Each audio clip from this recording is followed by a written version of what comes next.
and asked him how long was he going to do this, and he was in bed with COVID. People are not forthcoming with what they have. Folk are not understanding these variants. So, Dr. Okeke, I'm going to let you start off with the remarks, and then we'll move Dr. Anderson and then to Dr. Wilder. All right. Thank you, Dr. Birch, and thank you to the congregation for having me. So yeah, I mean, I think we've been in the middle of this pandemic for 19 months now. We've all experienced it together, and I will say this, and I think for those of you that know me, they know I speak frankly. From a physician's, from a healthcare worker's perspective, we're tired. We are. And I think that point cannot be overstated enough, and that what we're battling now is trying to push through that fatigue to continue to have the same faith and the same enthusiasm to continue to educate and to continue to care for the communities that we serve. But now 19 months in, having the number of rebuttals, the number of responses to presentations that we've given time and time again based on science, based on facts, and based on our personal stories, to still see the trends remain as they are this far in is really discouraging. And so I think as community members, I don't think you understand the impact that you can have in lifting us up in your prayers, but also in your support of what we're trying to do. As much as you need our support, we need yours. Trust me. And so I wanted to start with that. Secondly, I think we all know that this pandemic is gonna pass one way or the other, and the points of contention, the point of argument, I should say, or the point of really discussion is if we get through this the easy way or the hard way. Many can say right now, I think it's a very legitimate debate that we've gone through this the hard way. It's been hard enough already. And we're trying to see what we can do to get off this high-speed ramp of unfortunate destruction, the loss of life of 665,000 fellow Americans since the beginning of March last year, to see if we can do this less painfully as we inevitably get to the end of this pandemic one day in the near future. And so the comments that myself and I'm sure my colleagues will make are based on with that in mind, and that we just want to get over this as quickly as safely as anyone else out there in the community. We want to be done with this already.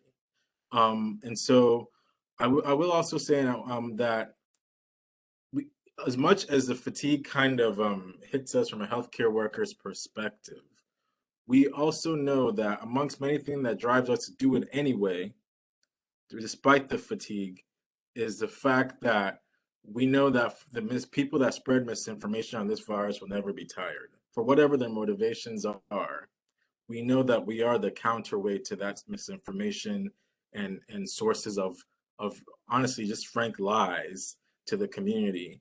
And so when we stop talking, when we stop caring, when we get tired and give up, they win. And there are life and death consequences to that. So we can never give up, but we are tired, but we won't give up. And so hopefully you can support us and see things from that perspective as you kind of lift us up and as we try to get through this together. Thank you, Dr. Anderson. First of all, I just want to say hello to everyone. I don't think I've really met anyone on this call, so thank you for allowing me to join in and participate. And also just wanted to start off by thanking all of you who have prayed for healthcare workers through this pandemic. It's been a long year and a half plus. And as Dr. Okeke was saying, we are tired, and we do appreciate anyone who's praying and who's supporting us in that way.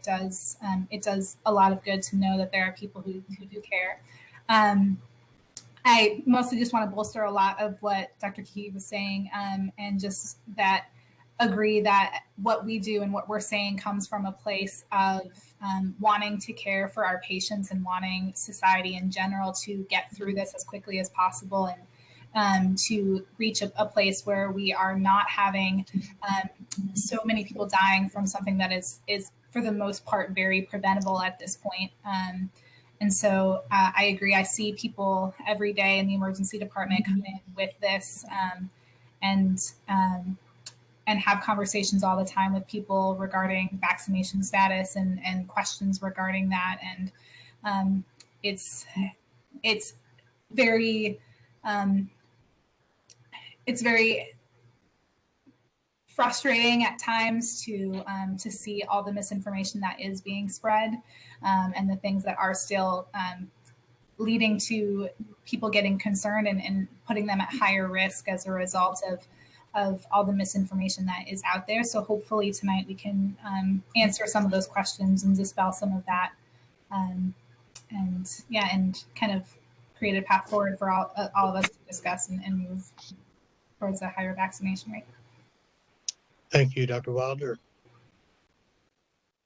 Good evening. I hope you're all doing well. I certainly echo what Dr. Anderson and Dr. Kiki have said. My name is Julius Wilder. I am a gastroenterologist and hepatologist here at Duke, and co-director for the Community Gates Research Initiative here at the DCRI and CTSI here at Duke, and it's an honor to be here. I work with Dr. Birch. I'm a big fan of his work that he is doing.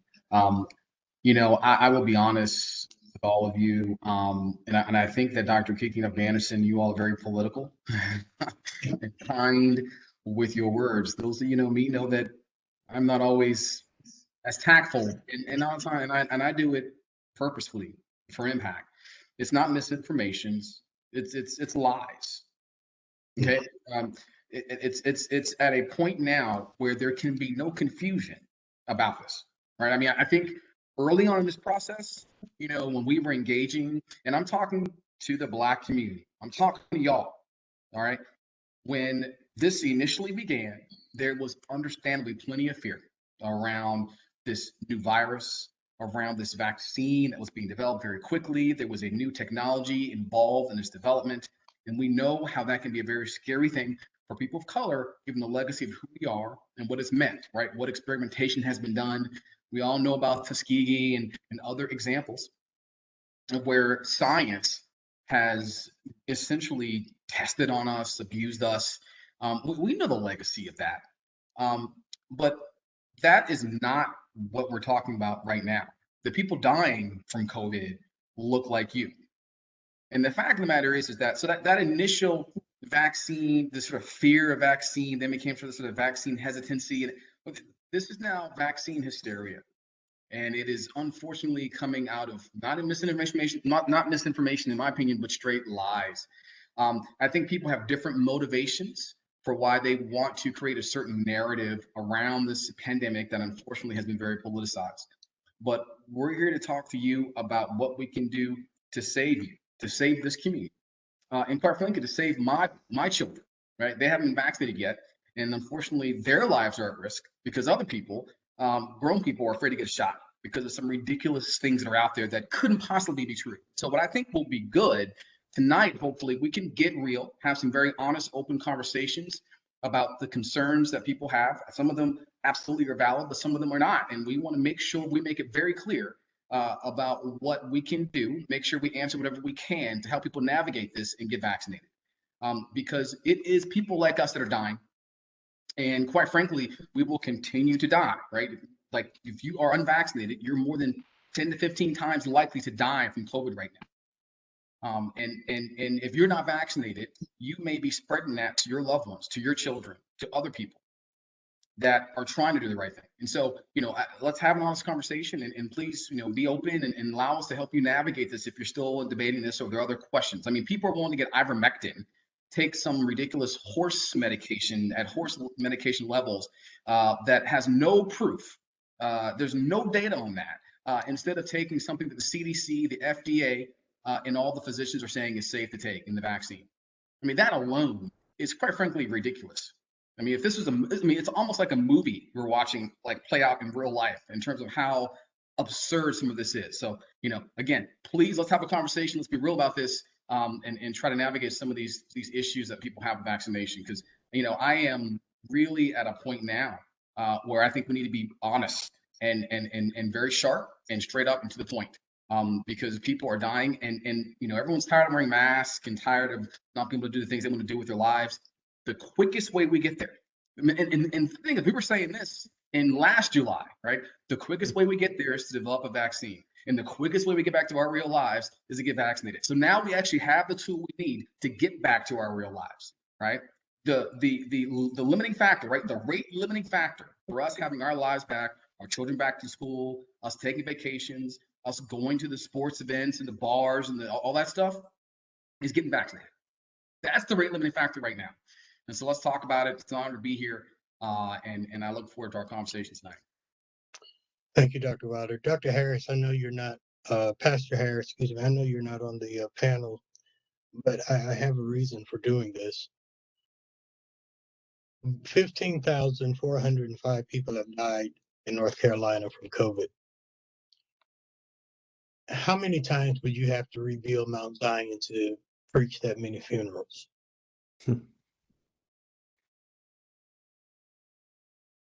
Right. How many? It's a lot. That's a lot. It could wipe out most of our churches. I don't care whether it's Baptist, Pentecostal. A pastor has 1,500 members. He just lost his entire church. And I know a couple of pastors with 1,500 members. That's their congregation right there. Dr. Anderson, when they're in the emergency room, what are you seeing? I'm seeing a wide range of things. Honestly, we're seeing anything from patients that have very mild disease to people who are putting on ventilators or breathing machines that are, having to breathe for them because they're not able to on their own. And so there's a spectrum of ways that this can impact people, but we're seeing, unfortunately, people who are extremely ill. And at this point, it's essentially all people who are unvaccinated. The few people that at this point in the pandemic who are coming in that are vaccinated and are getting COVID are folks who are immune suppressed. So unfortunately, people that have had heart transplants, people that have had, have reasons and have chronic medical conditions that make their bodies not able to fight off the virus or not able to respond to the vaccine fully as, most healthy people are. And a lot of them are getting it from family members who are not vaccinated. And so it's heartbreaking to see, because these are people that did everything that they could to protect themselves, and other people in their family, unfortunately, are giving it to them because they're, not getting the vaccine and spreading it, continuing to spread it. So that's the kind of stuff that we're seeing these days is people who are coming in really still very, very ill and having a huge impact from this. People who are coming in who got the virus weeks ago and are still having persistent symptoms, who had it a month plus and are still feeling short of breath, still having chest pain, still not able to return to their normal daily lives because it's had such an impact on them, and they're still, not able to do what they previously were able to do. So to that point, Dr. Wilder, especially in the African American community, we don't like to go to the hospital. We don't like research. By the time some of us or someone catches COVID and they get to the hospital and they're thinking they're healthy, I'm backing off of what Dr. Anderson was saying, healthy people. And then you get to the hospital and find out there was an underlying condition that you were not aware. How is this going to affect us once we get to that hospital? Because we haven't been treated for, say, cancer. And now we get to the hospital, they're working on COVID and find out we've got cancer now. Yeah, it's interesting because one of the sort of misunderstood things about this is that we certainly know that there are a number of risk factors that can go along and result in adverse outcomes. And you're right, there are people who show up and they don't recognize that they may or may not have those risk factors.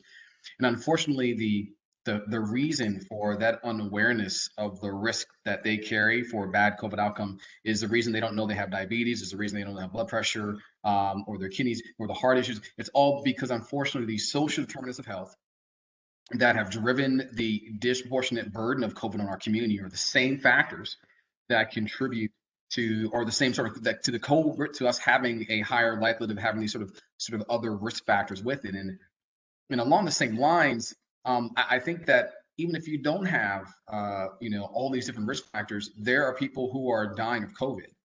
And that's actually a point I like to emphasize as well. I mean, there are people who are young, who are very healthy, who are children, and COVID's killed plenty of them too. And I think one of the things that happened, one of those sort of narratives was that, oh, well, I'm young and I'm healthy, so I don't need to worry about getting vaccinated. And there are a number of things wrong with that viewpoint, I would say. But some of the sort of things for me is that, number one, just because you're young and healthy does not mean COVID won't kill you. It's killed plenty of young, healthy people and plenty of children for that matter. And the other thing is this, if you are young and healthy and you are lucky enough to not die from COVID, it is a pandemic in the setting of a communicable disease. So all you're doing is contributing to the spread of it to other people who it may kill. And that should matter, to you. And so, I think to your point, Dr. Birch, a lot of unfortunately, the same mechanism that leads to people being unaware of the risk factors they have for a bad COVID outcome is the same sort of factors that contributes to us being more likely to have those risk factors in the first place.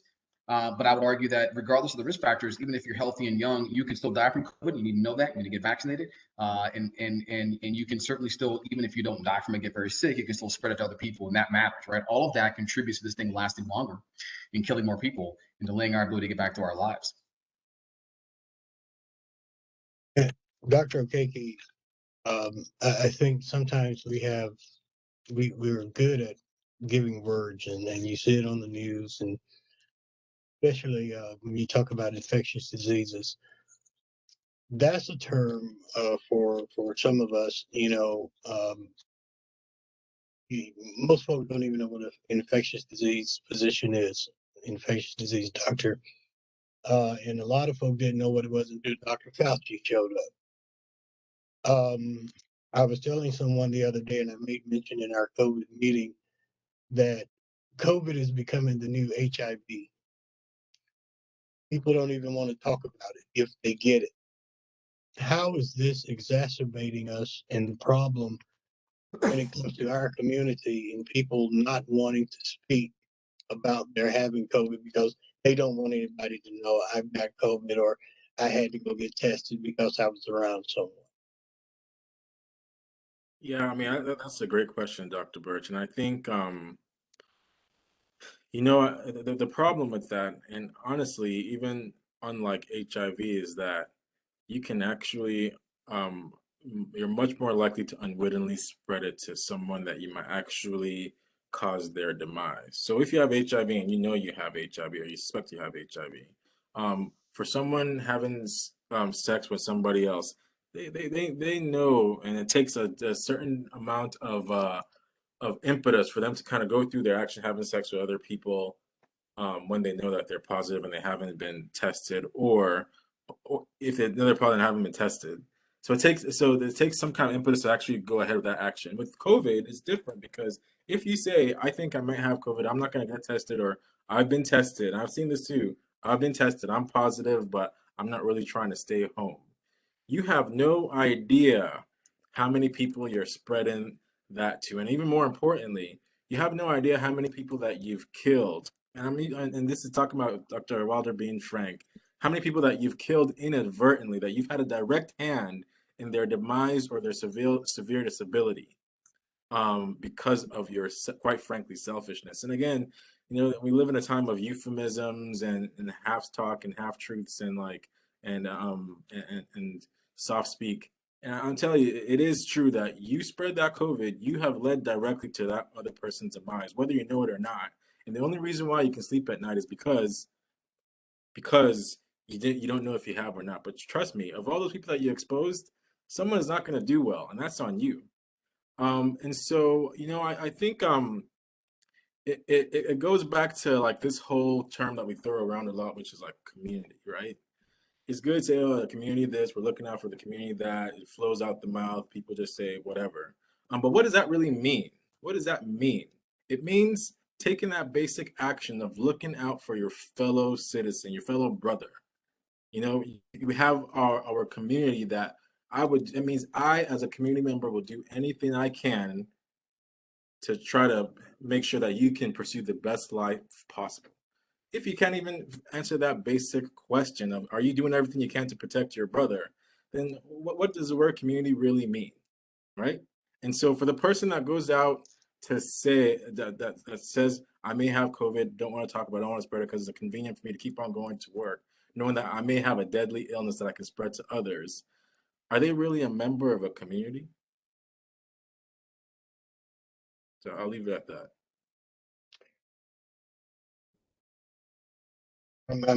We're in a church setting, so I'm gonna let Pastor Harris give me the eye if I go off script.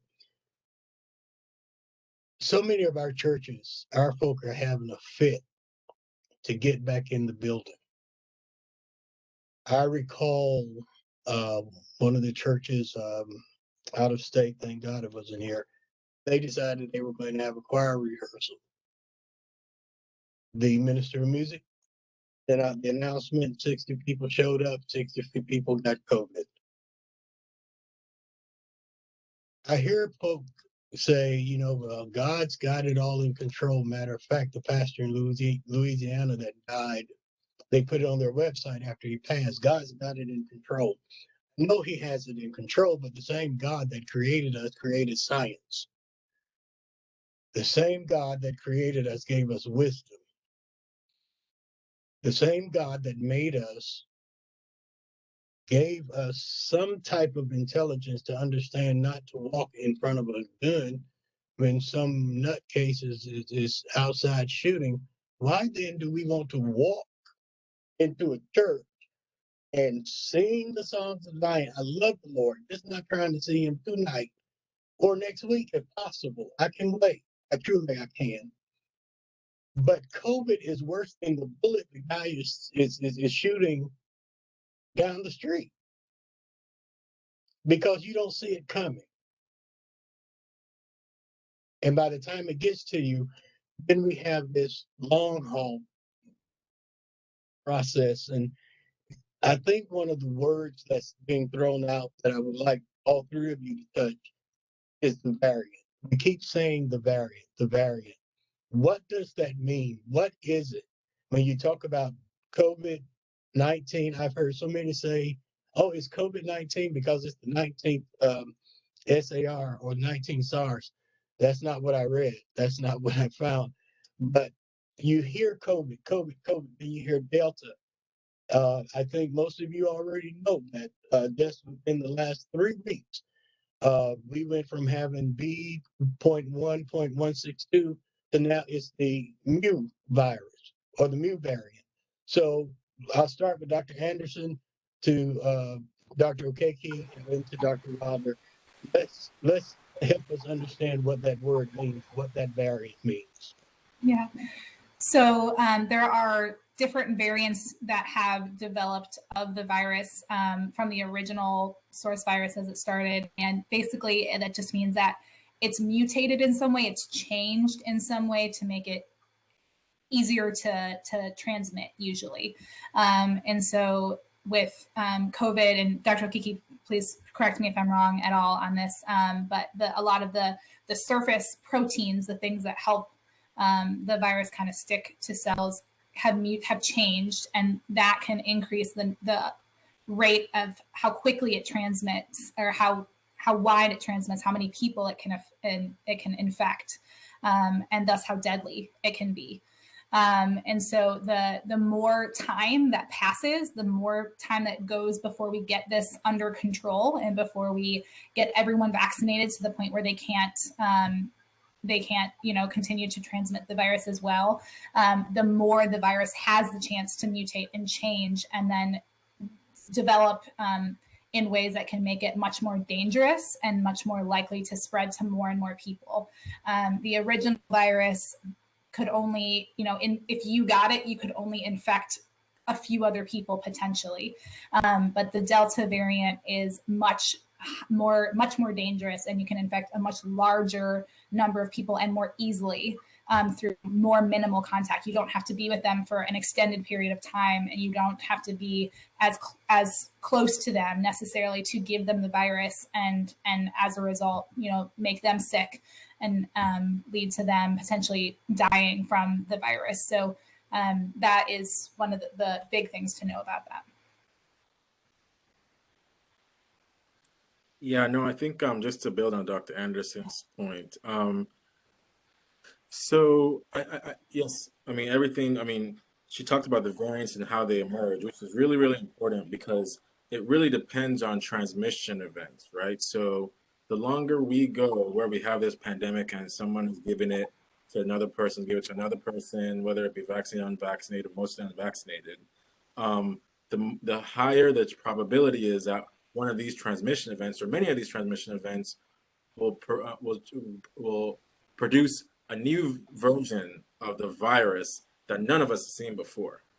And that's a whole different animal. So Delta came out of India, and at the time, there was relatively low vaccination rates in India. And I think everyone knows here, India is the largest country in the world in terms of population. Very crowded, 1.3 billion people. And the virus was just doing this. COVID is like going person. And sure enough, you do that enough times, and all of a sudden Delta comes out of that. That's where Delta came from. And we knew because of how contagious, and people don't understand, this is the essentially the most contagious respiratory virus, the most contagious virus that affects the lungs we've ever seen. It's more contagious than flu, more contagious than any of those other ones. Delta variant is it, and it came from those transmissions. And so the only way that we can actually protect ourselves from what's that next variant down the road in the future is by shutting this pandemic down as soon as possible, stopping transmission events, getting vaccinated as soon as possible, masking up. Because the longer this goes on, we're already talking about Lambda and Mu circulating, percolating out there right now. The reason why, because we didn't do what we had to when we could to prevent enough transmission events from these variants to circulate. And the truth is, and I think this doesn't get talked about enough, is that this Delta variant probably didn't have to happen. If we were able to vaccinate, it would take a very rapid speed of vaccination, that much I'll admit. But if we got the world vaccinated quickly enough, this didn't have to be this way. This was completely preventable. But unfortunately, as humanity, and as I think of people of Christ, you know that we live in a fallen world. We didn't do what we had to do on our end, and so here we are. And so I think the point to take away is that there's some urgency to this. We don't want this going much longer because who knows what that next gorilla pandemic variant is going to be that starts to cause the next round of rise. And the worst part about that is that there is no guarantee that the vaccines that we have right now will protect you from the next variant that comes along. And then we're in big trouble.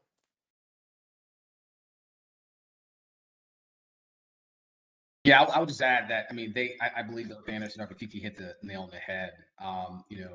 The variants that exist, certainly Delta variant exists because we allowed it to develop.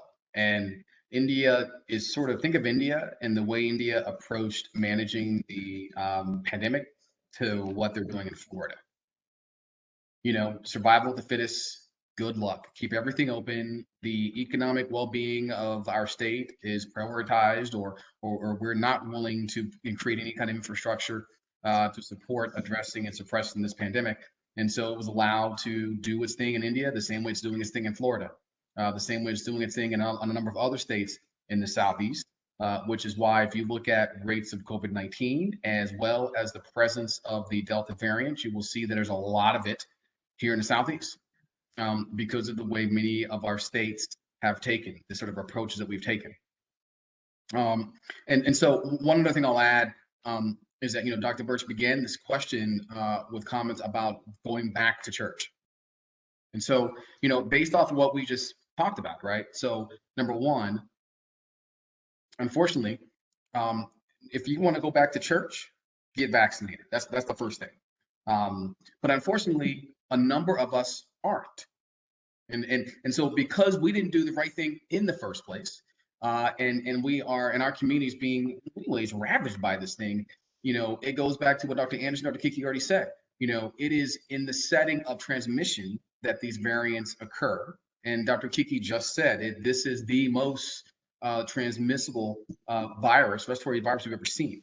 And so why is it a bad idea to have large congregations in a space, particularly when you're talking about a number of individuals who may be unvaccinated? And on top of that, we just talked about, we know a lot of Black congregations deal with populations that are at high risk for adverse outcomes. It is very straightforward.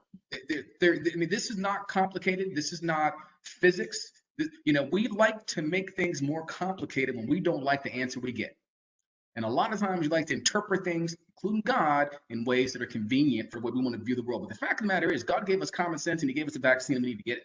And if we want, and the fastest way for us to get back and enjoy our lives, for us to go back and have the kind of celebrations of life and of God, to really be able to congregate and enjoy church the way we used to, because I miss it too, right? I mean, we need to get vaccinated and wear our masks. That's how we get there. But right now, with the Delta variant, we're only going to be setting ourselves up for more transmission, more opportunities for things to pop up, other variants, and you're putting people's lives at risk. And we have some questions in chat. And before I tackle that, Dr. Okeke and Dr. Wilder, you both made mention of respiratory. Delve into that just a little bit more, because especially African Americans, we get. I don't think any of us don't know anyone that doesn't have asthma. I have a good friend that he gets up in the pulpit and he preach. If he preaches too hard, he reaches back for his inhaler.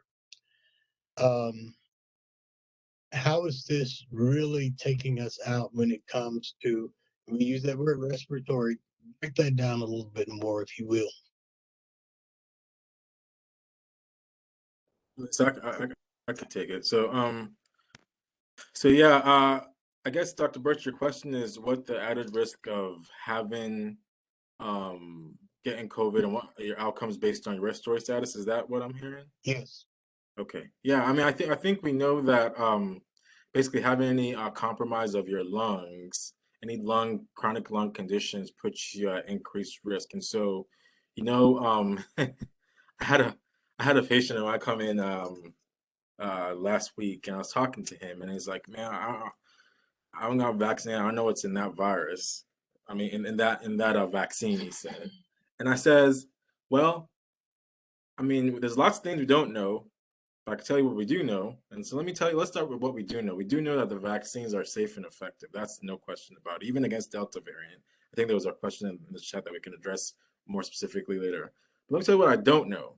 With you having asthma, okay, having I work with folks with HIV, so it was HIV positive. So having HIV, having asthma, and being 306 pounds at 6'2", I don't know what that virus is gonna do to you once it gets into your system. That's what I don't know. I don't know where this virus came from, which is still an open debate and question. And that's probably something I don't want to get into, because the truth is we don't know the origins of this virus still. And I don't know what the long-term side effects of this virus are going to be on you. You hear this term, and I think Dr. Birch said already, long COVID. What are the long-term side effects of the vaccine? Yeah, I mean, we have a pretty good idea now at 12 months that they're not really that many. What long-term side effects of this virus? That's a big question. I have no idea what that's going to do by you getting into how long that's going to persist. I don't even know. We don't even know why, because no respiratory viruses that I know do long-term side effects the way COVID does. And so let's talk about what we don't know. We don't know what's in that virus and what's causing all that. And I think leveling with people on that folk, that let's kind of get the facts straight on what's known and what's unknown is really important. So to answer your question, Dr. Birch, that asthma increases the risk. The other chronic lung diseases increase the risk, and the gamble is even that much worse if you have a lung condition, you're unvaccinated, and you get COVID, because I really don't know how it's going to end for you, unfortunately. Anderson or Dr. Wilder, you want to? Yeah, it's interesting because we are in a space where, understandably, there are a lot of questions, right? There are a lot of unknowns, and Dr. Kiki kind of alluded to that.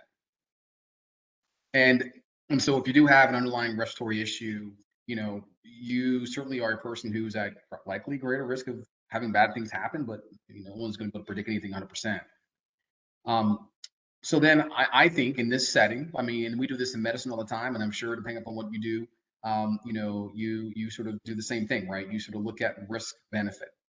And so knowing the risk of contracting COVID and what we have seen play out both in the short term in terms of number of people who died, as well as now beginning to see and understand the long-term side effects that almost seem to be touching almost every sort of system in the human body. I mean, forget some of the respiratory long effects, but there may be arrhythmia issues long term, maybe issues in terms of elevation of LFTs, maybe issues in renal issues. I mean, we're still just beginning to understand, and there are a number of actually grants right now being developed to understand this better, the long term effects of COVID-19 when you've actually been affected by it. Those are some of the things that are scary enough that I just feel like we need to really be emphasizing this idea that we need to protect ourselves as much as possible. And I see in the chat there's some questions around that, and so vaccination, of course. Being thoughtful about being indoors with very large crowds, and if so, wearing your N95 or wearing your mask. The N95 is the greatest mask, of course, possible. Any mask that you can get on that is going to decrease your exposure to these droplets in the air is going to be ideal. If you have a cloth mask, washing that regularly to make sure it is clean, and doing the same thing for your children. I mean, these are some of the things that we need to do when thinking about the risk of this. Things that we know work. I think a lot of times we want to emphasize the things we don't know, and there's a lot of concern about that, but we know vaccines work. We know social distancing works. We know that masks work. And if we do those things, we'll be able to sort of, get this thing under control. Dr. Anderson, question in chat. How likely are vaccinated people to spread the COVID virus? I don't have the exact numbers for that. And I think a lot of that is still part of the things we don't know 100% answer. But from what we do know, I believe you are less likely to spread it. There have been some conflicting data though, in terms, initially we thought that it was very difficult to spread it if you were vaccinated. More recently, there's been a couple questions about that. So I don't have an answer for that 100%. I would focus on I do believe it is less likely, and your risk of dying from it and your risk of having long-term negative outcomes from it are significantly lower. And so obviously we want to be focused on community. We want to think about whether we're passing it on to other people. But your risk of having a negative consequence is so much lower after you get the vaccine. And for the most part, we believe that your risk of spreading it to other people and causing other people to get sick is also lower, but I don't have exact numbers. So I'm going to shoot this to you, Dr. Wilder. Given the transmission events that form the new variant, how effective are our current vaccinations or vaccines? So so with respect to the current variants, or I should say the dominant variants, which is the Delta variant, they're still very effective.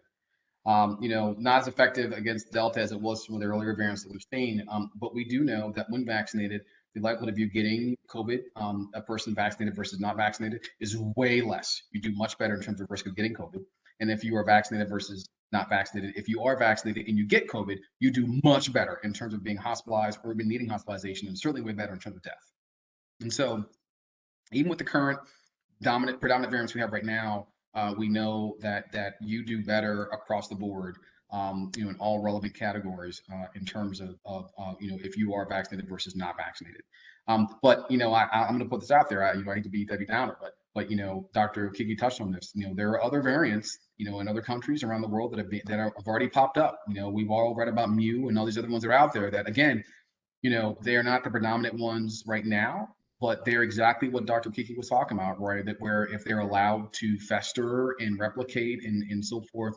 And the thing about that one is that we may not have a strong defense mechanism in terms of our vaccine in that setting. Those may be able to get around the vaccine. And that's why it's so important to get everyone vaccinated, so that we sort of depress the transmission of the disease, depress the likelihood of it replicating over and over again and creating these variants that can kill us, and eventually variants that can get around the vaccine. But answering your question, being vaccinated versus not vaccinated. If you are vaccinated, you are much less likely to get COVID, much less likely to get sick if you do get COVID, and way less likely to die from it. Yeah, to build on Dr. Wilder's point, you can't emphasize his point enough, which is for the alpha variant and for the original wild type virus, the vaccines were about the mRNA vaccines were about 95% effective at preventing severe illness. For Delta, that's gone down to somewhere about 85 to 90%, depending on which study you look at.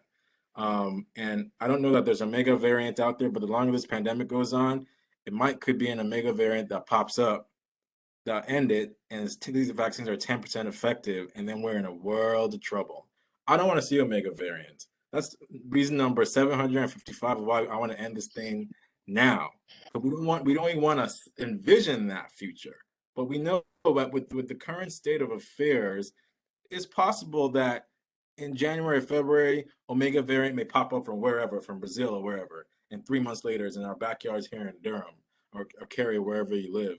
I don't want to see that, because that's scary to me. That's what keeps people ask the question when you do these kind of events and media and community forums. What keeps you up at night? That's what keeps me up at night. Is the variant, that omega variant in the future that hopefully never comes. That if it does come and these vaccines don't work, we're in trouble. We're in really big trouble. Well, in that case, and where we are now, what treatment? And I'm, my godson right now has COVID. Caught it because his someone didn't want anyone to know that they had it. What treatment is available for children who are diagnosed with COVID but don't need to go to the hospital at this point? And even if they go to the hospital, what are the treatments? Dr. Okeke? Yeah, so that's a great question, and I'll caveat this to say I'm not a pediatrician, so I only see adults. But for the first question of if you're not sick enough to go to the hospital, for children 12 and older, the monoclonal antibodies are available to them if they meet certain criteria. They're in terms of, and if they've had their symptoms within 10 days, if they meet certain criteria, the obesity or other chronic conditions, they can get a monoclonal antibody. We can talk more about that in a second, but basically that's available to them, and they're highly effective, 70-75% effective in reducing hospitalization due to COVID, even in kids. On the inpatient setting, the options are more limited. I mean, steroids are also always available. We don't give remdesivir to most kids, to my knowledge, but again, I'm not a pediatrician. And there are a few more options, of course, monoclonal antibodies, but we don't like to give them, and they haven't been shown to be effective in persons and children who are hospitalized. Once you're hospitalized, that's a whole nother can of worms, basically. So the key is not to get it, to get vaccinated. Second thing is that if you do get it and your kid is over the age of 12, then these monoclonal antibodies may be available to them before they get hospitalized. Dr. Anderson? Same question? Yes. Yeah. Also not a pediatrician. I see only adults in the emergency department. In addition to what Dr. Okeke was mentioning, a lot of the treatment is supportive care. And by that we mean things like Tylenol to help with fevers and to help with body aches, fluids. If your child is still at home, making sure that they're really well hydrated, and that even if they're not wanting to eat very much, they're still drinking plenty and staying well hydrated during that, because dehydration is by no means going to help them get over the symptoms any easier. if they're having persistent fevers, you can kind of schedule Tylenol. If they're old enough, you can give them things like NSAIDs, like ibuprofen as well, in addition to that, to help keep them more comfortable. Are the main things. As for a lot of other viruses, kind of just that supporting them, keeping their symptoms at bay is the one of the biggest things that we do for kids who are healthy enough to still be at home. Dr. Wilder, I'm giving this one to you. Do you believe in vaccine mandates?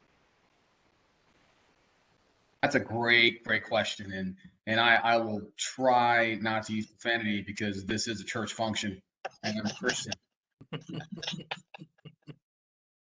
But do y'all pay taxes? Oh wait, this is a church. Church doesn't pay taxes, but individuals, y'all pay taxes, all right? Preachers pay more than Right, anybody. yeah. That's another. That's not where we are right now. Let's stick with where we are. So we all have to pay taxes, right? And I don't know how many of y'all have a car. I have a car, and I have to have car insurance. And it's interesting enough. And the other thing is this, I do enjoy bourbon, particularly I love Japanese whiskey and Southeastern Australian Shiraz. I'm a big red wine guy. But you know what I can't do is drink and drive. Right. Yeah, and do you know why? Because of the laws, right? Laws that are made to protect, not me, right? Those laws aren't about Julius Wilder. Those are laws that were created, right, to protect the community that Dr. Key was talking about a second ago. And this is what I was referring to. So it's so interesting how we will interpret things, not because of the validity of what they are in essence, but to justify our lens of the way we view the world, or because we don't like the outcome. This idea of there's something wrong with vaccine mandates is ridiculous. That's as dumb as thinking that there's some type of tracker inside the vaccine. The fact of the matter is that there are all sorts of mandates that you have to do all the time as a part of being, an adult, and in many cases, a human being. And for some reason, though, with this vaccine, all of a sudden we got a problem with these mandates, as if we haven't been mandated to do things our entire lives. So as you can see, I don't have a problem with the vaccine mandate. They are necessary to ensure the health of the greater good, the community, and are very important in terms of addressing the vaccine. And actually, there's data where they've looked at both at the country level, and this is like worldwide, country level and state level, where they showed that when vaccine mandates were implemented, there was significant drops with respect to the burden of COVID-19 in those countries and in those states. And your boy out in California did not get recalled because of those numbers in California right now. As bad as Cali looked before, right? Those mandates they made worked. And so people didn't like those things, and they tried to recall him. But the fact of the matter is that he didn't get recalled because of how well it ended up in terms of numbers in California. You can look at what's happening in Florida right now and compare it. And so I do believe in those mandates. There is data that supports that they are important and do have a positive impact with respect to the burden of COVID-19, and they save lives. They can look at deaths and show they save lives. I mean, our time is going. I declare it's going quickly. Got to jump to the booster shot, or the third shot. Dr. Okeke, you want to jump on that one first? Yeah. Thank you, Dr. Birch. That I preach on, Dr. Wilder. That sounded like a campaign question and a campaign answer. I really appreciate that. I'll vote for him. Anyway, so booster shot. So I think getting the definition of a third shot and a 3-shot series versus boosters is really important. For a 3rd shot and a 3-shot series, we know that for people that have certain immune conditions that lower their immune system, whether it be uncontrolled HIV or cancer or some kind of autoimmune thing like lupus or chronic kidney disease, whatever, that the vaccines, if you only take 2 of them, don't really raise your immune system to the level that can protect you, right? And we know the data actually looks pretty bad. Now, if you have one of those immune compromising conditions and you only get 2 shots, only about 40 to 50% of those people get protective levels of immunity as a result of those 2 shots. If you get 3, that goes up to 70%, which is not 100%, but it's better than 40 to 50%. And so that's why the recommendation came out for 3 shots, and it's highly recommended that anyone with those immunocompromising conditions, and the full list is online, you should get that third shot to complete, which is considered a completion of your initial series of the COVID vaccine. So yes, that's absolutely recommended. To date, as of September 15, 2021, there is no recommendation for true boosters to anyone. What's a booster? A booster is you've had immunity at some point in time from the vaccine you got because you don't have one of those immune compromising conditions. But over time, the protective immunity starts to kind of fall and it wanes. The booster is to boost that back up again, to boost you back up to levels of protective immunity that will actually protect you from the virus, give you enough antibodies in your system to protect you from the virus, to boost up what you had before. You can't boost what you didn't have before. And so as of right now, the boosters are not recommended for anyone. I know there are people going out there getting them on their own.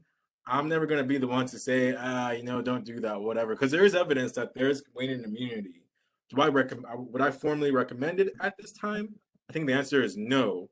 But if someone did it, I don't think to my knowledge, is not wrong. But there is controversy about whether or not we should be allocating boosters when we don't have definitive data quite yet about A, how protective they are, although the data are emerging, but more importantly, B, if we haven't really vaccinated the entire population yet and other parts of the world, we're boosting people that may or may not need it based on the data, yet there are many people around the world that haven't gotten even access to vaccines yet. And so that's the active debate about the boosters. I personally, if it's just me, would I get boosted right now? If someone put it in my face and say, hey, take it, I'll take it. I'll do it, because I know that there's good data that probably works. Would I recommend that out to my patients to go out of the way to go seek out boosters at this time? I think the answer to that question is no. Okay. And as our time moves on, 7:53, one of the things I do want to jump on is you hear this about flu. It's just like the flu. I saw Dr. Wilder's eyes, but I'm going to go to Dr. Anderson and let Dr. Wilder calm down. And Dr. Anderson, by the time you get this, we'll move to Dr. Wilder with that. It is not just like the flu. The flu also is something that can be deadly in some percentage of people, but it's a much smaller percentage of people. COVID just wrecks you. COVID is it's one of the worst things that I see my patients go through when they come in, when they're severely ill from that. You can't breathe. You are in absolute distress. And I've seen people that are very young come in with very severe symptoms. So it's one of those things where with the flu, if you're young and you get it, you can pretty much be confident you're probably going to be okay unless you have some other conditions.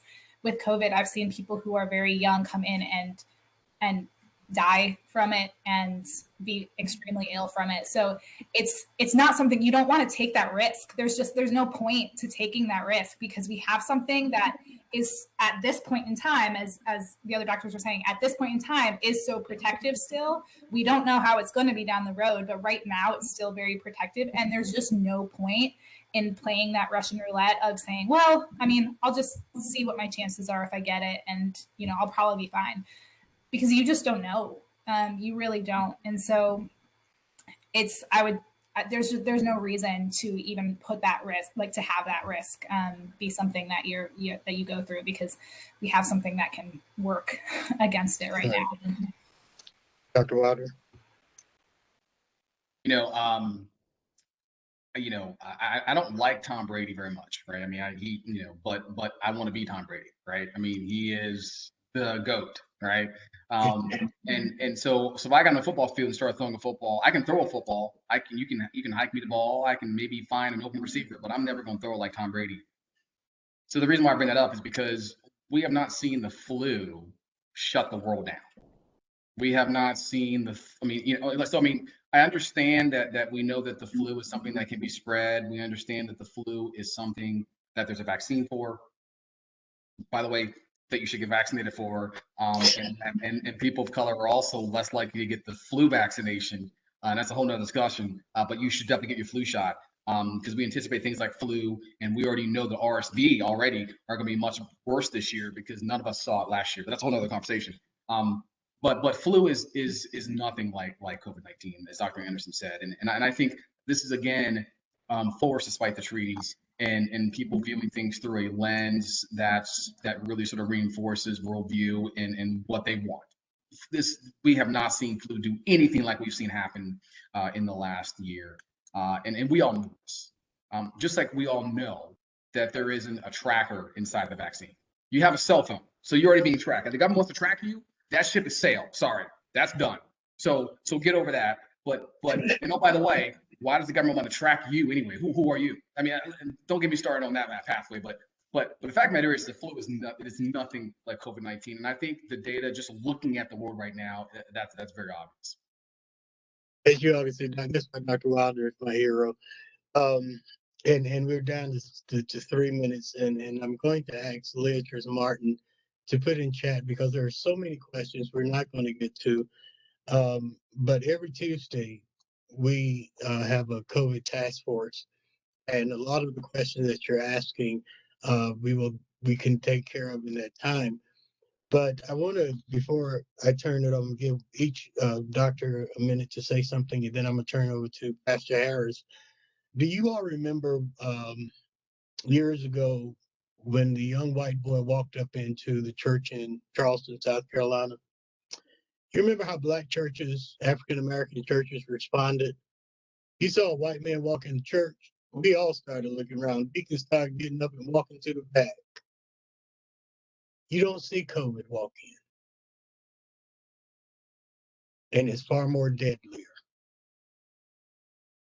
You'll never see COVID walk in and sit down on the pew, but it'll take out half of your church quicker than a bullet can or anything that boy walked in with that church. 1 minute, Dr. Anderson, Dr. Okeke, Dr. Wilder, and then Pastor Harris. All right. Thank you again for letting me join you guys tonight. The main thing I want to leave you with is something we haven't really talked about. We've been focusing on COVID itself, but not necessarily the secondary impacts. And someone actually mentioned this in the chat. There was a question of what happens when hospitals reach capacity. And we're at that point. We're past that point. We've been past that point for months now. We are, at my hospital in particular, we are so far on a regular basis past capacity and not able to handle other emergencies that come in because people are coming in and taking up beds in the hospital who are COVID positive still.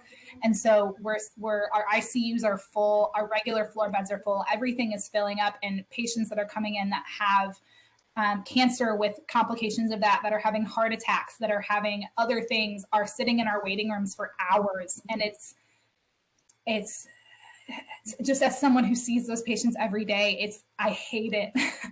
And it's so hard to see that happen and to see people suffering and waiting for a day plus in the emergency department for a bed upstairs because we don't have space to put them in. And again, that's something that is avoidable and is preventable at this point. And we all need to work together to get to a place where we're able to care for each other well and treat everyone appropriately for the things that are going on. So that's the main thing I want to leave you with.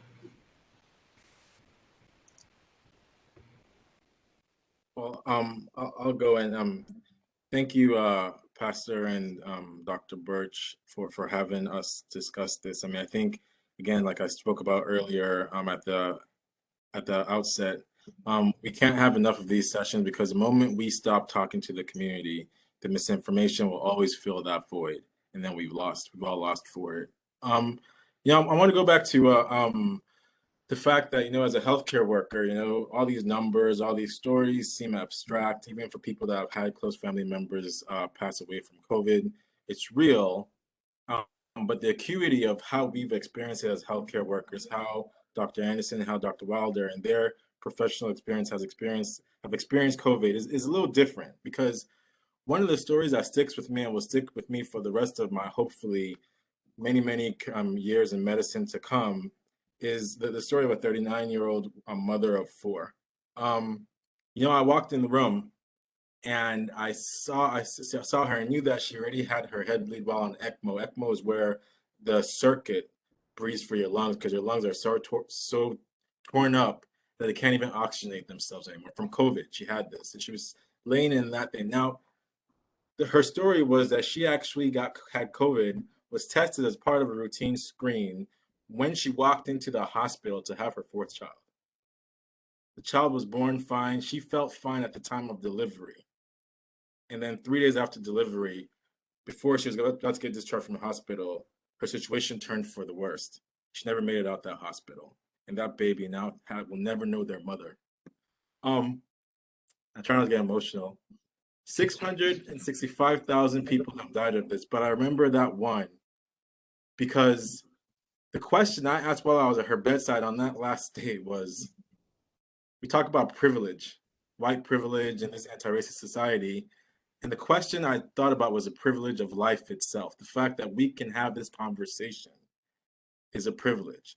And so the question I asked her in my mind was, what, as an unvaccinated person, I knew she was unvaccinated.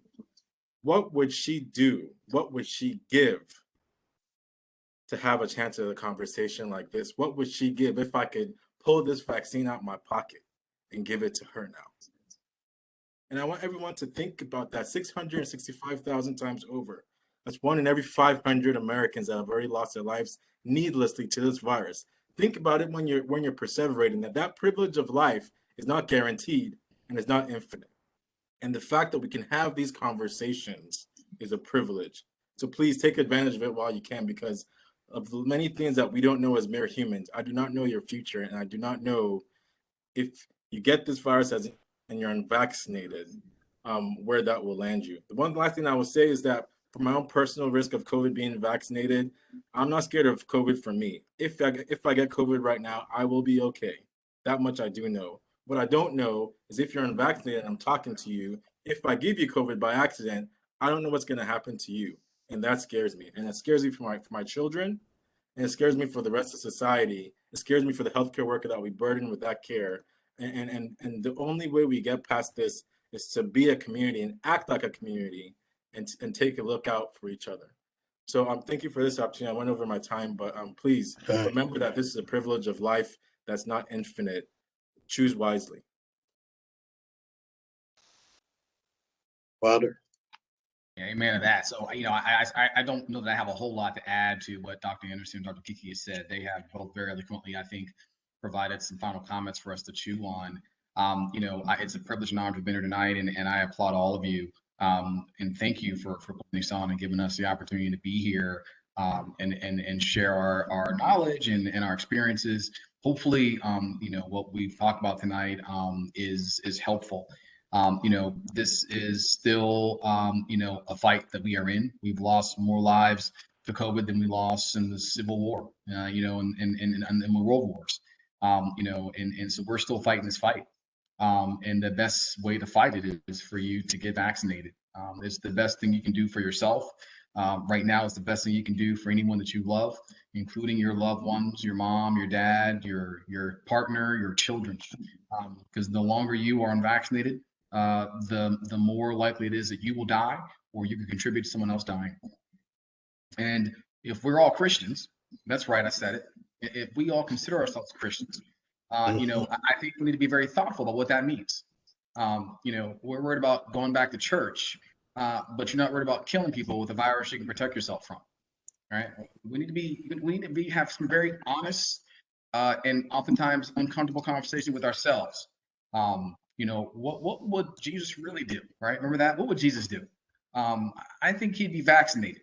God gave us common sense and gave us vaccines. So thanks again for having us tonight. We're more than happy to come out and have more conversation on those other questions that are popping up. And thanks again for having us. And one last thing I want to say before we wrap up is there's such a thing as too late. If you're perseverating, if you're thinking or deliberating or doing more research for your whether or not to get vaccinated or not, we know for a fact there is such a thing as too late. Don't miss your opportunity. Thank you, doctors, and to Mount Zion, thank you for this opportunity. Pastor Harris, thank you.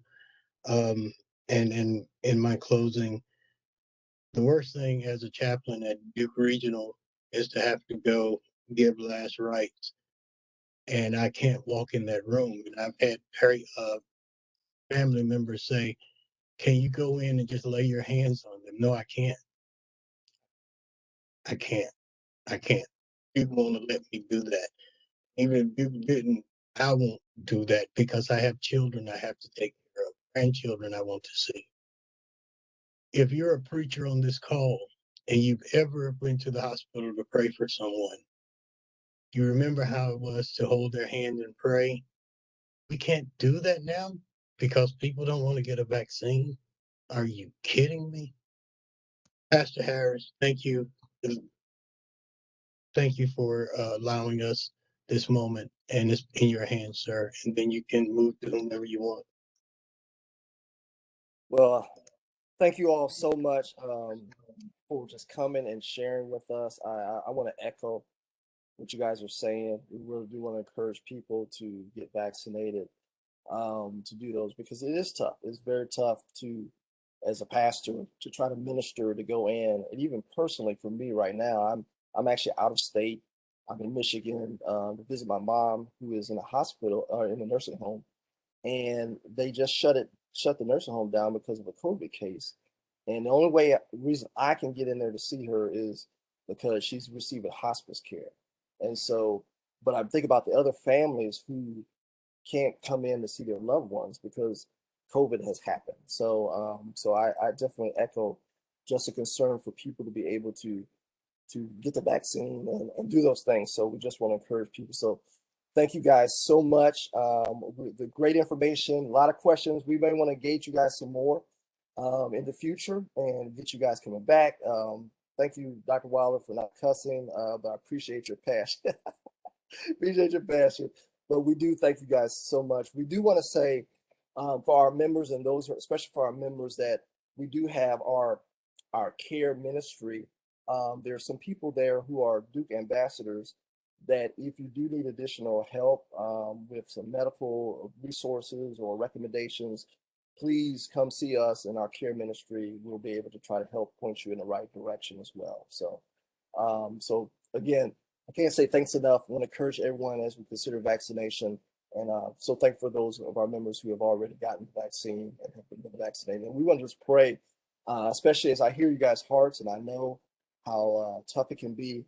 I do want, as we close out, just to pray for you all, as well as for just healthcare workers, medical workers, just for your encouragement, your endurance to stay in the fight. We need you. We need this good information. There's so much craziness out there, just out in the world, social media and things of that nature that's contributing to this. But I do appreciate you coming and just giving us frank, honest, straightforward truth.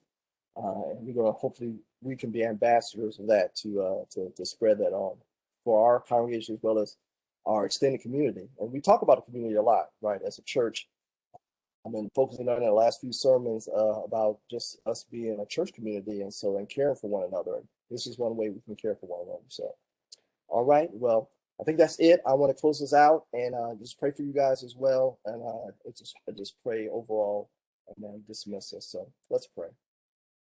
Well, Father, we thank you for this time. I thank you for each of these just distinguished individuals who have come to share and discuss their expertise, their knowledge with us, with much care and just information that we received tonight. I pray, Lord, that it was well received, God. Help us to be ambassadors of sharing this to our family and our friends and those around us and just encourage them. Lord, we were praying. I remember praying at the beginning of the pandemic, Lord, just for you to answer and to respond. And Lord, you use a means of grace is our medicine and science, and you provided a vaccine for us, God. So help us not be hesitant to take the means by which you have provided, God. And we do pray, Lord, that we do not get to more variants, especially Omega variants, Lord, that is beyond what our vaccines currently handle, God. So we just pray that more will get vaccinated. And I pray for our just healthcare workers, our doctors, those who are here on this call, those in our local hospitals, they're just tired and weary. Give them strength, give them endurance, help them, Lord, just to stay in the fight. We pray, Lord, that you would just give them the encouragement. I pray that you use us, God, if we can encourage someone that we know who's a medical professional, God, just to encourage them to know we are thinking about them. We're praying for them as they go through this day in and day out. I know how heartbreaking it can be to see hospitals turn people away because they're full. And so I really pray for them that you would strengthen them and encourage their hearts to be in it for the long haul. God, we love you. We thank you for the grace that you have provided us tonight. And just pray you continue to provide that. We pray all of this in just the name of the Father, the Son, and the Holy Spirit. In the name of our Lord and Savior, Jesus Christ, we pray. Amen.